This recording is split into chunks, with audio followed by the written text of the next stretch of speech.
Bienvenidos a Milenio Mercados en Perspectiva, aquí como todas las semanas, con el licenciado Jorge Gordillo, director de Estudios Económicos de Cibanco, y su servidor Manuel Somoza, para platicar de temas económico-financieros en México y en el mundo. Y quisiera empezar diciendo que tuvimos una semana con muchos movimientos, con mercados muy volátiles. El tema de la inflación y el miedo de que se sobrecaliente la economía de los Estados Unidos estuvo presente a lo largo de todas las jornadas y los resultados fueron francamente buenos. Tuvimos un lunes y viernes malos y martes, miércoles y jueves bastante buenos y los resultados fueron los siguientes. El Nikkei, el índice de la bolsa de Japón, tuvo un incremento en los últimos 5 días del 2.9%, muy bueno. En cambio, Shanghai, la bolsa china, decreció 1.40. En cuanto a Europa, también hubo una recuperación del 3.48, muy buena. El Dow Jones, el Standard & Poor's y Nasdaq tuvieron incrementos de más del 2%, sobresale el Dow Jones con un 3.6. En el caso de México, la bolsa subió 3.18, lo cual es francamente bueno. El peso recuperó 2.7% su cotización, llegó a tocar niveles en las semanas anteriores de 21.60 y finalmente viene cerrando sobre niveles de 20.80. El euro, aquí sí hubo un movimiento un poco raro, el euro se revaluó 0.10 con respecto al dólar y el yen se devaluó un 0.6%. Los yenes ya están a 109 yenes por dólar y el euro está en niveles de 1.20. O sea que fue una semana de muy alta volatilidad.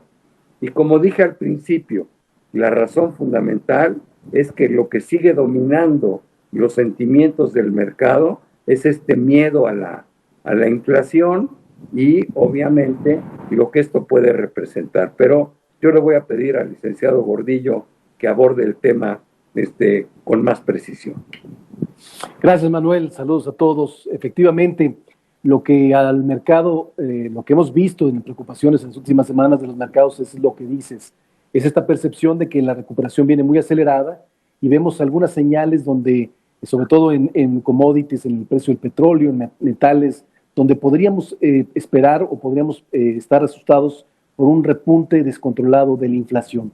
Esto es lo que está en el sentimiento de los mercados en general, que quieren adelantarse a posibles cambios en la decisión o en la mentalidad de la Reserva Federal de mantener sus estímulos por muchos años. Esta semana que pasó, estábamos muy atentos a temas que reforzaran esta idea. El dato de inflación de Estados Unidos de febrero, las subastas de bonos de largo plazo, a ver qué tanta demanda tenían, para ver qué tan preocupados están los mercados, y decisión de política monetaria en el Banco Central Europeo. Los 3 temas fueron favorables. La inflación salió por debajo de lo esperado, no se ve tanta presión como el mercado anticipaba, las subastas fueron buenas y el Banco Central Europeo incluso dijo que iba a incrementar su compra de bonos con tal de tranquilizar a los mercados. Eso es lo que quiere escuchar el mercado. Todavía datos adicionales van a ponerle más volatilidad a los mercados, pero el mercado quiere escuchar que por parte de los bancos centrales garantices que esto no va a pasar, que no va a haber preocupación por repunte de inflación, interviniendo directamente en la curva o directamente comprando bonos de largo plazo. Claro que se nota, obviamente, cómo hay una discrepancia entre lo que quieren los mercados y lo que quiere la Reserva Federal. Parece como que los mercados están retando a la Reserva Federal para que ponga más estímulos, ¿no? Para que siga inyectando dinero. Pero los datos duros son para mí los que más cuentan y son los que en el mediano plazo van a hacer, yo creo, que los mercados regresen más a la normalidad. Por ejemplo, dices la inflación en Estados Unidos. Bueno, pues salió febrero con 1.3%, cuando en enero había sido de 1.4%. Luego salen los precios al productor de febrero, se incrementan 0.5%, cuando en enero se habían incrementado 1.3%. En fin, salen las subastas, como tú dices, y eran clave ver si había compradores de bonos en volúmenes. La de 30 años se ofertaron 24,000 millones de dólares. A ver, no son cantidades pequeñas y hubo compradores suficientes para ella, lo mismo que para la de 10 años, ¿no? Entonces, aquí es esa lucha de sentimientos donde, por un lado, los mercados se quejan de lo que siempre pidieron. Pedían un poco más de estímulos, pedían crecimiento, pedían todo, y ahora que se los otorgan o que lo están viendo, es cuando de repente se espantan. Fíjate una cosa, la inflación en Estados Unidos en los últimos 10 años en promedio no ha podido rebasar el 1,5%. Y era un problema para la Reserva Federal el tratar de llegar al 2%. Ahora que se ve razonablemente que pudiera suceder eso, los mercados se espantan.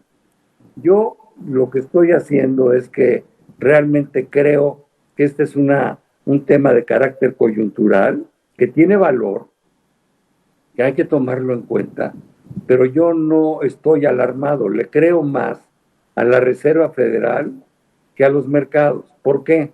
Porque lo que sí creo es que la tasa de referencia, que es el ancla de todas las demás tasas, no la va a cambiar la Reserva Federal a lo largo de todo el 2021. Porque si esa la cambiara, entonces sí, pónganse los cinturones, porque esto sí se va a empezar a mover horrible, ¿no? Pero yo no creo, yo creo que se va a mantener con su posición de mantenerla en cero, bueno, de 0 a 0,25, que es donde está.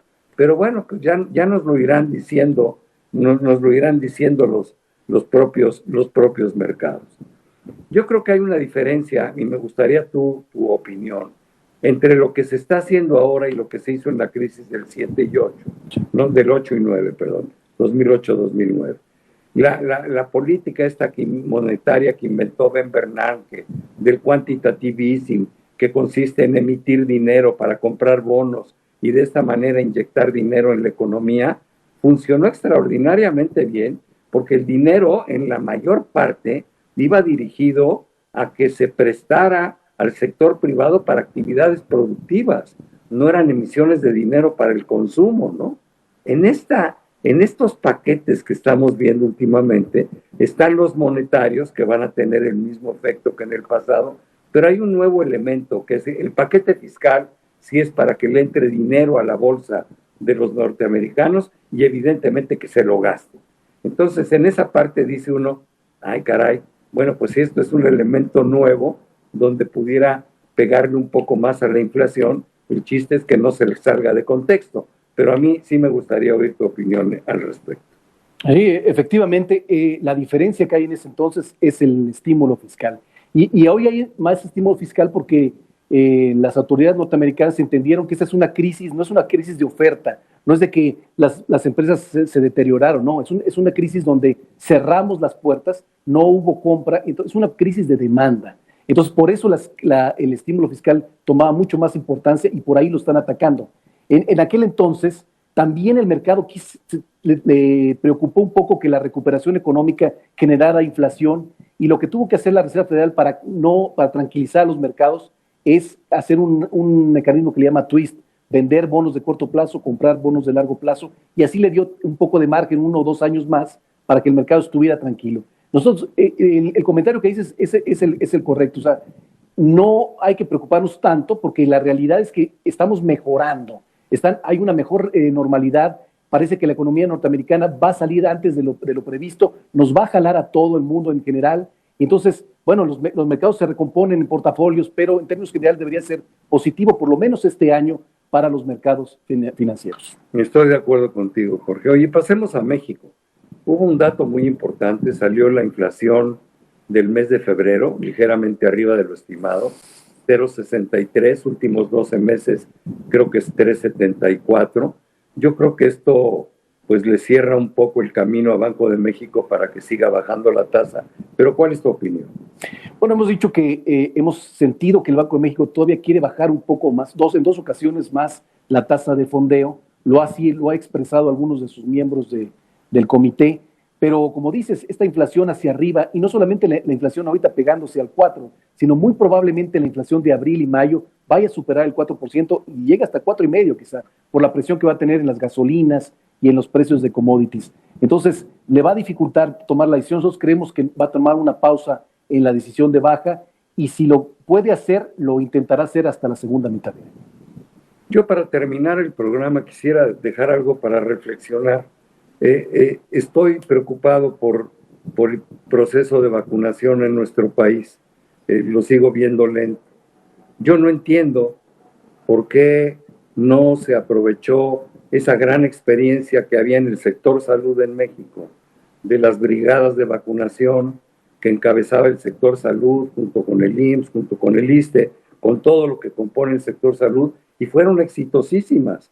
Las vacunas contra la polio, contra la viruela, contra el sarampión, todo eso que se hizo en México, pues digo, fue verdaderamente exitosísimo. Y esa experiencia ahí está, esa capacidad ahí está. Yo no tengo nada contra los siervos de la nación y menos contra el ejército. Sin embargo, pues es gente que no está capacitada para llevar este proceso en forma tan eficiente como las famosas brigadas de vacunación que existían. Yo no sé por qué se desperdicia la experiencia del pasado en las cosas que fueron francamente buenas. No sé si tengas alguna opinión muy rápido porque ya se nos acabó el tiempo, mi querido. No coincido contigo porque lo que se está jugando es con las muertes humanas. Si tú te retrasas en la vacunación, hay más muertes que a lo mejor pudiste haber evitado.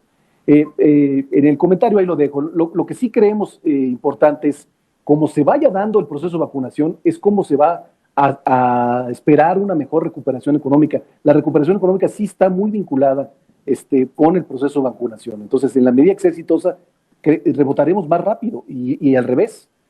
Claro, también estaremos muy dependientes de lo que pasa en Estados Unidos. Bueno, pues se nos acabó el tiempo. Yo te quiero dar las gracias, pero sobre todo darle las gracias a todos ustedes que están con nosotros semana a semana aquí en Milenio Mercados en Perspectiva. Nos vemos la próxima semana. Muchas gracias.